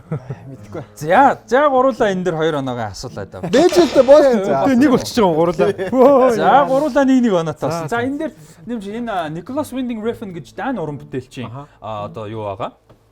Кино тэгээд энэ Charles Bronson гэдэг нэртэй юуны одоо Их Британий алдарт хоригдлын тухай Bronson гэдэг нэртэй кинонд бол Том Харди тоглож ирсэн байдаг. Мэдхгүйсэн. Энийг өстө миний Том Хардиг үзсэн хамгийн анхны кино байсан тухай. Их хүнд кино. Сонирхолтой кино. За. Дараагийнх 2 онооны дараагийн асуулт 17 дахь асуулт болж байна. 1 2 3 17 дахь зураг. За энийг бол ч ойрт харж болох хаа яалтчгүй одоо. За Vincent Castle байна. Тийм байна. За тэгээд нөгөөх нь бол Monica Bellucci байгаа. Monica Bellucci, Vincent Castle хоёр. Үн хоёр чи яг кино чинь нөгөө irreversible мөн үү биш үү? Irreversible биш байна. За ми 2 оноо асуусан. Би бүр оноочгүй боллоо. Нэг байсан шүү дээ. Хасах нэг боллоо. Хасах 5 6 үрдэн ерөөсөө. Яа рекорд нь эвдээ ачруу. сүүл бас ярьжсэн бохгүй. За энэ талаар би Кино Talk дээр бас ярьсан байгаа. Чи их олон кино ярьдаг л наач авах туслахгүй байна. Игор ч яг хамгийн анх тоглосон кино шүү дээ, тий. За энэ киноны зураг авалтаар танилцаад энэ бол хосууд болсон гэдэг. Залуухан байж гин. Тэгээд 20 бараг 20 орчим жил. За 20 арай өрхгүй жил хамт бол эхнэр нөхөр бас байсан. Гэр бүлийн хүмүүс байсан. За та хоёрт хариулт байна уу? Мэдхгүй. Би киногийн мэдэн ихтэй киноны нэрийг марцсан. Нэрийг мархгүй. За гуруулаа сайхан тэгээд хасах нэг болсон. Зузаа холбоод гэдэг үлээ хасах нэгтэй. За энэ бол апартамент буюу The Apartment. Тийм шүү дээ. 96 онд гарсан кино. За энэ киноны нөгөө ремейкийг Wicker Park гэдэг нэртэйгээр Америкч бас хийсэн байдаг. Тэрний талаар бол ярьж ирсэн Кино Talk-оор. За дараагийн уран бүтээл энийг бас хэр мэдхнээс сонирхолтой санагдаж байна. 1 2 3 18 дахь зураг. 18 дахь зураг. За энэ бол Антонио Бандерас жүжигчин тоглосон кино. За датко гараар өргсөн байна.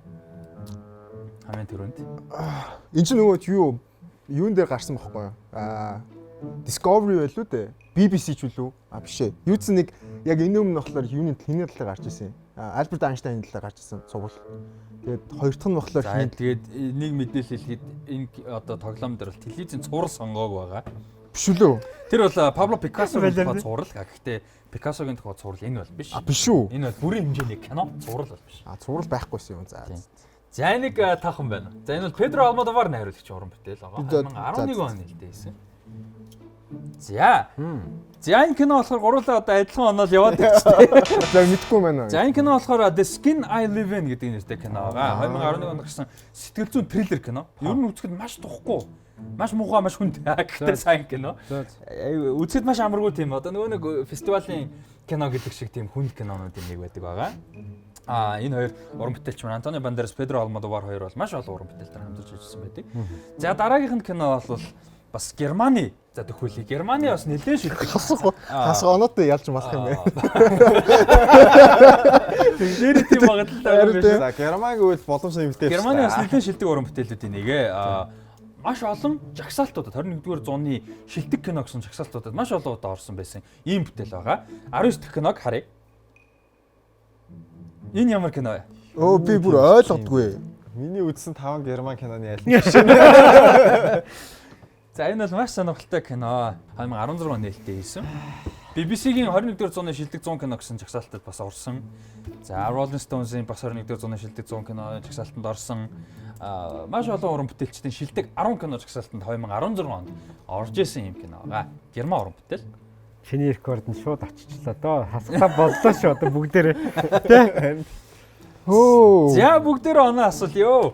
За дахиад хариултыг хэлье. Энэ бол 2016 онд нээлттэйсэн Тони Эрдман гэдэг нэртэй кино байгаа. За энэ болохоор ерөнхийдөө хоорондоо харьцаа нэлээд хөндөрсөн одоо аав охин хоёрын одоо тухайн юм уран бүтээл байгаа. За тэгээд тэр хоёр хоорондоо дотносох одоо процесс ямар хүнд байгаа тий тэр насан туршсан хоёр хүний хоорондын харилцаа тэгээд дээрэс нь ийм бас насныхны үеийнхний ялгаа гэх мэт юм олон зүйлийг харуулсан. За Европынхын мэдлийг нэмэхгүй бол ямар За энийг бол спойлер болчихно. Тэгээд тайлбарлах юм спойлер болчихно. Гэхдээ энэ хамгийн гоё сценүүдийн нэг киноных нь бол тийм ийм байгаа. Тэгээд үзээрэй гэж зөвлөе. 2 цаг 50 минутын одоо комеди драма. Комеди драма юм аа. Гэтэ үнэхээр тэг санагддгүй. Тэгээд үнэхээр бүр энэ киноны нэг хэсэг байдаг байхгүй юу? Тэрэн дээр би амьдралдаа инээж байгаагаар инээжсэн бүр ингээд яг үхэх гээд бүр ингээд сүлдээ амьсгаа авчихтаа болдсон шүү дээ. Яг тэгжсэн. Үнэхээр гоё уран бүтээлүүд энийг. За тэгээд 2 оноотой сүүлийнх. За энэ дэр хин нэгэн шууд төрүүлээ таачин бол мэдээд шууд яах төрүүлэх нь шүү дээ. Одоогийн байдлаар оноо болоод адилхан явж байгаа. За 20 дахь зургийг харъя. 123 20 дахь зураг. Энэ бас Герман инээдмэн кино мөн үү? За энэ бол Герман уран бүтээл биш. Биш үү? Уран бүтээл бол биш. Хаанах кино юм бэ? За энэ бол Итали уран бүтээл байгаа. Итали уран бүтээл. За найруулагч нь бол Паоло Соррентино гэж уран бүтээл. Чиний ярьжсэн кино мөн үү? Мом миний ярьжсэн кино. Нэг баахан нэг настай хосуудын талаар хэлсэн сан чи нэрийн сандгүй яриасан. Настай хосуудын талаар хийсэн. Үгүй ээ. Настай хосуудын талаар бол тэр чинь бол Амур гэдэг. тийм би амууртаанд ороо. Тэр бол Мике Хенекегийн амур байгаа. За энэ бол амур бол биш. Биш гурлаа чин санааг давчлаа шүү. Гурлаа давж орж ирнэ гэдэг чинь хоордог боллоо. Хоордог боллоо нэ. Ford би Ferrari дээр бүгдээрээ финалд ордог шиг л болох гэдэг. За зүгээр. За бүгдээрээ юу шударгаа. За энэ кино бол 16 онд нээлттэй хийсэн. Одоо ёстой нэрнгээсээ байж болох бүх шагналыг авч бүх шагнал нэр дэвшиж үдсэн хүн болгон шүтэж биширж өстой өхөнгөө алдсан бид нар тэгээд ямар санда үзхийнхээ өмнө за энийг өстой үзэхгүй бол болохгүй маа нөгөө үзчихсэн тэгээд үнэхээр гайхамшигтай уран бүтээл байсан. Энэ болохоор 2016 нээлттэй хийсэн The Great Beauty гэдэг нэртэй уран бүтээл байгаа. Паоло Соррентино найруулагч. Одоо Итали нэр нь бол Grande Bellezza гэж нэртэй уран бүтээл. Тэгээд та бүхэн бас үзэгчтэй үзээрэй гэж зөвлөе. Энэ бол энэ хамгийн инээдтэй сценүүдийнх нь нэг байна. Юу одоо ингээ хасд олоолцсон уу? Хасгаараа тэнцвчүүл дээшлэх юм. Дахиад явах юм байгаас тий. За одоо баг ингэж ярих юм бол баг хин илүү хасх оноо авсан ялах юм шүү. Тэгээд гурлаа рекорд тогтоо. Хөлбөмбөөр тэгдэг штэ мэрэгэн бочиг тодорхой голын тоогоор дараа нь пенальтисэн дараа нөгөө нэг ассистийн тоомоо гэдэг. Тэр шиг одоо ингээ хассан тоомоогоор нь юу штэ. За тэгээ одоогийн байдлаар бол гурлаа хасах 7 оноотой явж. Жишээ нэг рекорд бол шууд эвдэгдсэн байгаа. За 3. За одоо 3 зураг үлдсэн. Энэ дээр шууд 3 оноотой. За 21 дахь зургийг харъя. 1 2 3 21 дахь кино. Орс кино юм уу? Хоригдл юм уу да? За энэ бол хоригдл байгаа. 2 дугаар үеийн дайны хоригдл байгаа.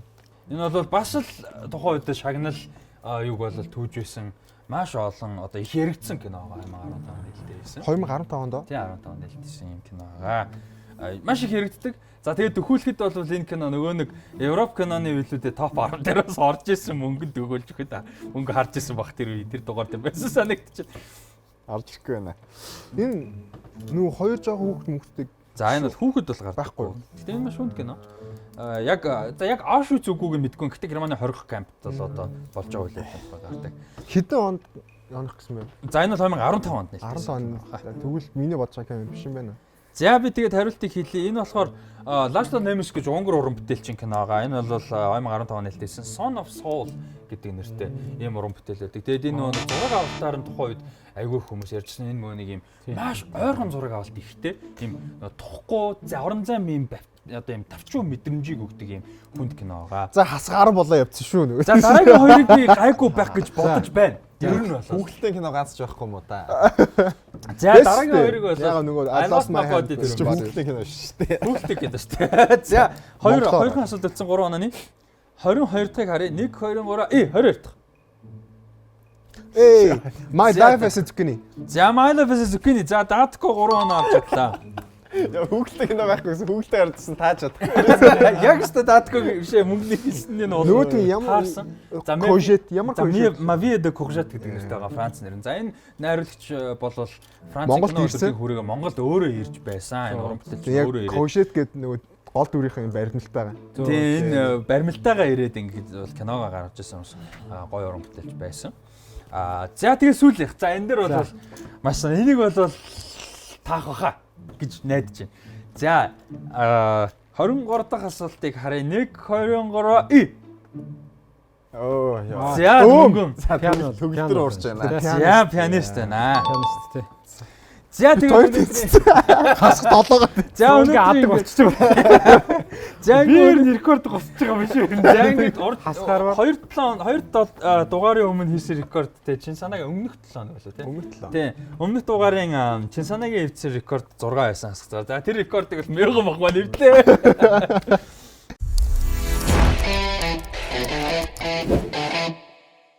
Анна нэгдүгээр байранд бол мөнгө орох юм байна. Нэг удаа бол нэгээр одоо дутуу асуусан юм байна. Оноогоо датгүй илүү асуулт. Хамгийн цэвэрхэн тоглолттой юм байна. Тий.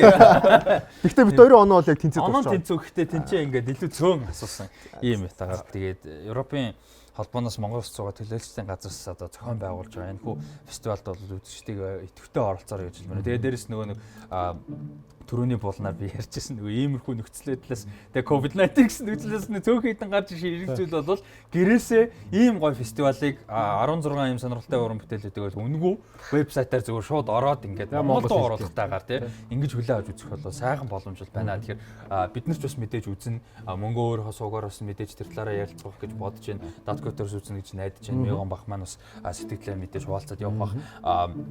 Тэгээ үзээрэй гэж зөвлөе. Энэ бол бараг одоо байхгүй шахах ийм гоё боломж шүү. Тэгээ Монголдо болдог цөөхөн хэдэн кино фестивалуудынхаа нэг яг одоо ингээд гэрээсээ үзэх боломжтой хаад үзээрэй гэж одоо зөвлөё. Тэгээд 16 уран бүтээл байгаа. Бүгднгийнх нь трейлерыг EU in Mongolia гэсэн YouTube хуудасаас бол та бүхэн одоо Монголд оруулахтайгаар трейлерүүдийг үзүүлж авч үзэх боломжтой байгаа. Дээрээс нь Facebook, YouTube Twitter болон Instagram дээр бас одоо EU in Mongolia болон EU Delegation to Mongolia гэсэн хуудасаас та бүхэн мэдээллүүдийг бүр хэмжээгээр бол авч танилцах боломжтой байгаа шүү. Тэгээ магадгүй бас Кино Talk-ын Facebook хуудасаар бид нэр трейлерүүдийг нь хуваалцаад мэдээллүүдийг бас давхар хуваалцаад явна гэдэгт итгэлтэй байна.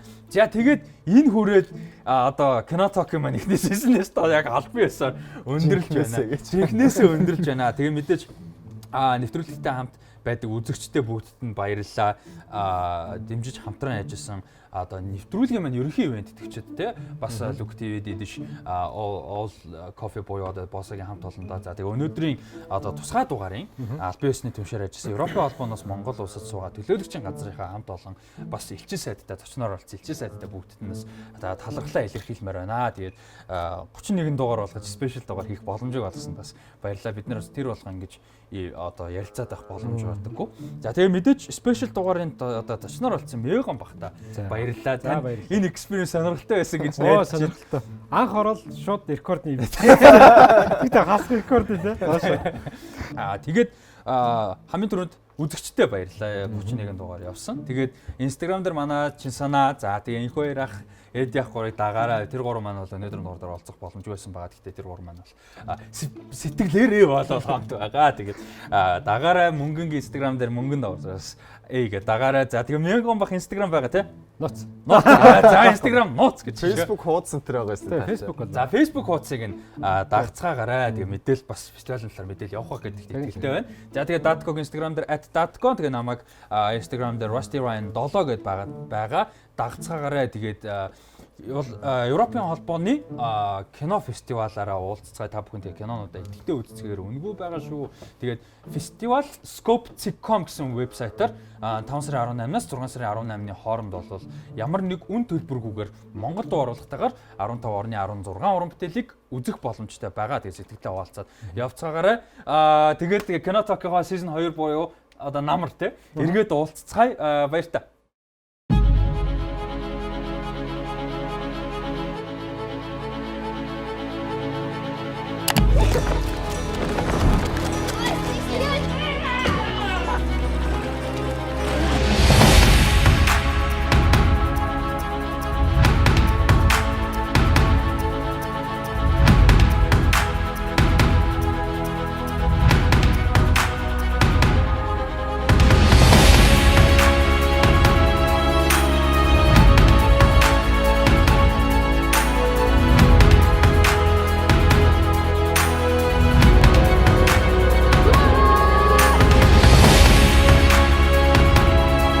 Professore.